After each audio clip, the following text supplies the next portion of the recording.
Наша задача вот создать условия для нашей молодежи, чтобы она могла здесь самореализоваться. В День молодежи говорят о молодежи. Сейчас их в Татарстане больше 1 миллиона человек. Это четверть населения республики. Все они разные, поэтому и подходы к улучшению их жизни разнообразны. Самая главная задача сегодня – это занять подростков, занять молодежь.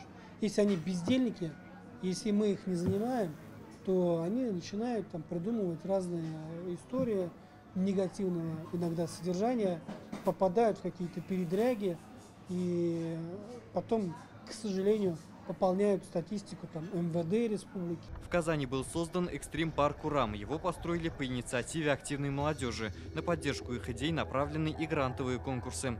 Так, 45 школьников и студентов в этом году стали обладателями сертификатов до 300 тысяч рублей.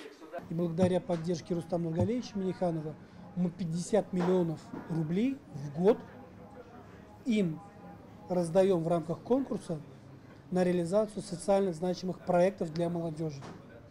Такого никогда за всю историю нашей республики не было вообще.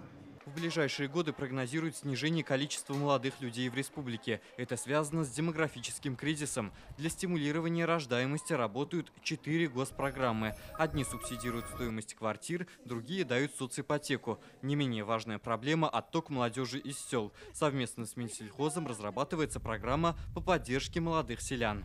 Недостаточно, к большому сожалению, внимания пока уделяется проблемам сельской молодежи. Нужна такая системная, очень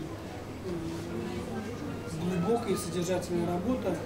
2, 3, 4 года, 5 лет для того, чтобы мы увидели такой положительный эффект.